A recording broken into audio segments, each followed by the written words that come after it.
नमस्कार साथियों, मारवाड़ लाइव में आपका पुनः स्वागत है। हम भी एक समाज सेवा के कार्य में जुड़ गए हैं और जो नायाब नगीने हमारे इस मारवाड़ की भूमि से है उनको हम ला रहे हैं। हमें एक ऐसी महिला से मिलने का सौभाग्य प्राप्त हुआ जो खुद एक टीचर है एसएस की।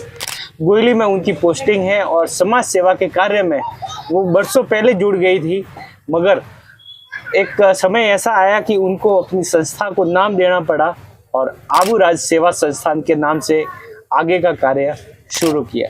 आइए चलते हैं, उनके जीवन से हम रूबरू होते हैं और उनकी समाज सेवा से रूबरू होते हैं। नाम है मनीषा देओल।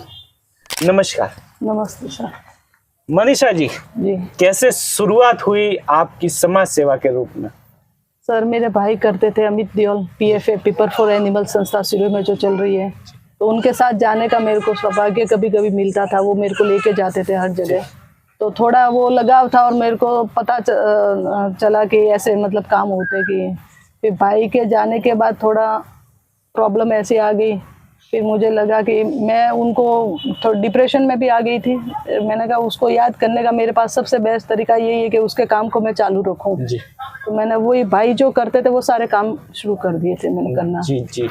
तो आबू राज सेवा संस्थान कब से नाम रखा आपने? ये हम वृक्षारोपण कर रहे थे जुलाई में।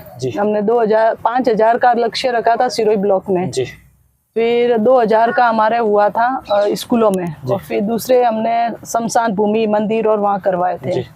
तो तब हमारे शिक्षा विभाग से हमको परमिशन लेनी थी स्कूलों के लिए। तो उन्होंने कहा कौन सी एनजीओ करवाना चाह रही तो हमारे पास एनजीओ कोई था नहीं, मैं ऐसे ही सेवा कर रही थी। तब वहाँ बैठे बैठे मैंने कहा आबू के गोद में हम बैठे हुए, तो मैंने जय आबू राज सेवा संस्था नाम रख के फिर ये वृक्षारोपण का चालू किया था। तब हमने संस्था का नाम रखा। आपने अभी तक क्या क्या कार्य करवाए? हमने शुरुआत सर्दियों से की थी। ये अभी तो 2,000 के ऐसे स्वेटर लाए थे। तो रोड के किनारे जितने लोग बैठते थे हम ऐसे ही निकल जाते थे, टेम्पो किराए करके उसमें डाल के। बच्चों को साथ में लेती थी, मेरे भतीजे, उनको कोई मेरे साथ नहीं था, मैं घर से ही करती थी अकेले। रोज स्कूल से छुट्टी होने के बाद निकल जाती थी और जो दिखते थे उनको दे के आते थे। तो वो स्वेटर वितरण किए। उसके बाद में मोहन जी और वो ये फाइनेंस मेरे को करते थे, हर चीज़ वो ही ला के देते थे, जो हमारे जय आबू राज सेवा संस्था के संस्थापक हैं। ये 200 परिंदे और 100 कूड़िया सीमेंट की करवाई थी जानवरों के लिए। वो हमने पूरे सिरोही से लगा के जालोर बॉर्डर तक हमने वितरित की थी। उसके बाद में वाड़ा खेड़ा में पानी भाई पिलाते थे जानवरों के लिए। वहाँ ब्लैक बग, काले हिरण और सुअर और मोर और ये बहुत ज़्यादा है। तो हम देखने गए, तो मतलब जो मैं लोकेशन देखने गई तो बहुत अंदर इंटीरियर लोकेशन थी और जानवरों का भी खतरा था। एक्टिवा लेके निकल जाती थी मैं भी। लोगों ने कहा कि आप अकेले मत जाओ, आपके ऊपर हमला हो सकता है ऐसे। तो वहाँ के स्थानीय लोग थे, देवासी परिवार के, वो मेरे भाई के साथ काम करते थे। वो मेरे को लोकेशन बताने लेके जाते थे कि यहाँ अमित सिंह जी भरवाते थे, यहाँ पानी भरवाते थे। देख के आई तो मैंने वो बजट निकाला कि कितना खर्चा आएगा। तो मेरे बजट से बाहर था वो खर्चा। मैं एक टैंकर अप्रूव कर सकती थी, उससे ज़्यादा मेरे से हो नहीं पाता था। तो फिर मेरे गली वाले, मेरे स्कूल के हैं, उन्होंने सहयोग करना शुरू किया। फिर मोहन जी ने कहा कि आप एक एक करके कब भरोगे? मैं तो सुबह पानी डालती, शाम तक तो वो खाली हो जाता था। फिर मोहन जी रायपुरिया वालों ने उन्होंने चालू करवाया। फिर ये पुखराज जी अंकल है बल्लूट वाले, उन्होंने करवाया। फिर हमारे पास वाल्केश्वर ग्रुप जुड़ गया था। फिर उन्होंने कहा आप दिन के जितने चाहे इतने करो, हमारे कोई लिमिट नहीं है, लेकिन पानी बहुत, उन्होंने तो बहुत कहा था कि आप पूरा एरिया कवर करो। तो मेरी शुरुआत थी तो मेरे को इतना कवर नहीं हो पा रहा था, क्योंकि मैं अकेली फील्ड में भाग रही थी।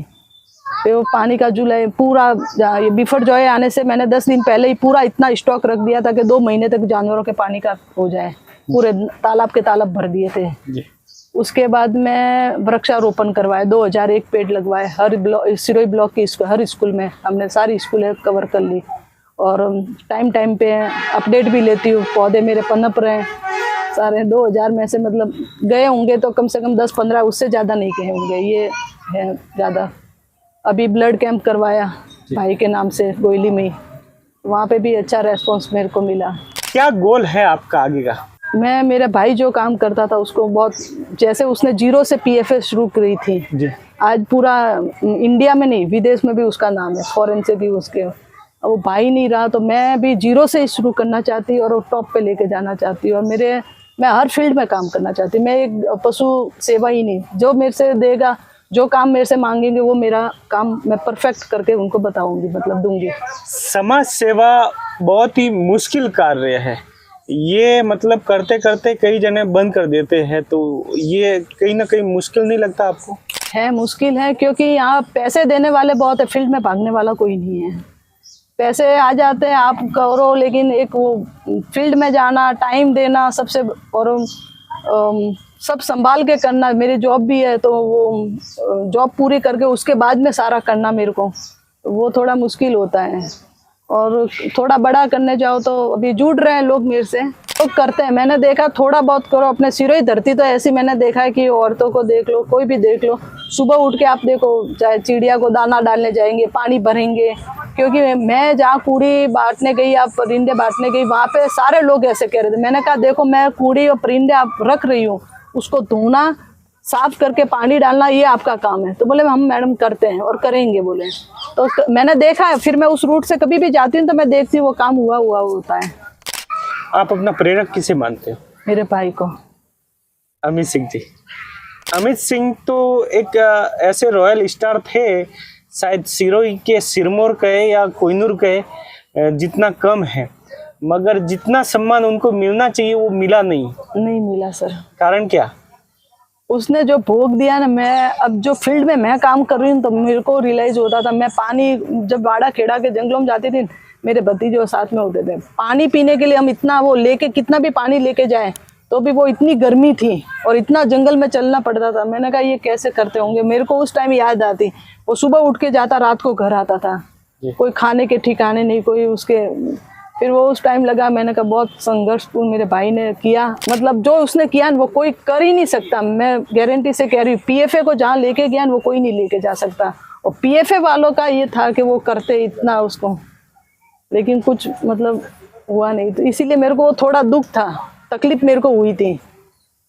मतलब हम चाहते थे कि उसका थोड़ा, जहाँ जिस संस्था को उसने खड़ा किया उस संस्था में आज उसका कुछ भी नहीं है, तो वो थोड़े मेरे को तकलीफ हुई थी। कहीं ना कहीं उनके पास इतनी पावर थी कि राज्य मंत्री, जिनकी केंद्र में भी पहचान है, हमारे मोदी जी के साथ भी पहचान है, उन्होंने उनके पैर छुए थे। जी जी, इसके थी सर, क्योंकि वो लीडर थे और बेबाक थे। हमारे सर ऐसा है कि मैंने कई बार देखा हुआ है, जैसे छोटी मोटी घटना घर में भी होती है या कोई भी होती है, तो हम भाई को बोलते थे कि भाई तेरी इतनी पहचान है, थोड़ा अप्रोच तो लगा दे, ये कर। नहीं जी, मतलब कुछ भी नहीं। आप सोचो कि मतलब हम इसको, ऐसी परिस्थिति आई थी, मेरे पापा जब रिटायरमेंट के 15 दिन पहले पैरालाइज हो गया था, तो हम हॉस्पिटल लेके गिर गए, यहाँ से फ्रैक्चर हो गया, हम हॉस्पिटल लेके आए। मैंने कहा भाई तू कहाँ है? मैंने कहा आन। तो बोले कि मैं गौशाला में हूँ। तो मैंने कहा पापा को फ्रैक्चर, तुम सब हो ना, करो तुम। बोले यहाँ गायों का ऑपरेशन हो रहा, मैं नहीं आ सकता। मतलब उसने कभी अपनी अप्रोच नहीं बताई, कुछ भी उसने कभी किसी की इतनी हेल्प नहीं ली होगी, निस्वार्थ भाव से। के फटे कपड़े होते थे, खाने का ठिकाना नहीं, उसके जितना भोग मैं भी नहीं दे पाऊंगी शायद। अवार्ड कितना वक्त रखता है इंसान के जीवन में?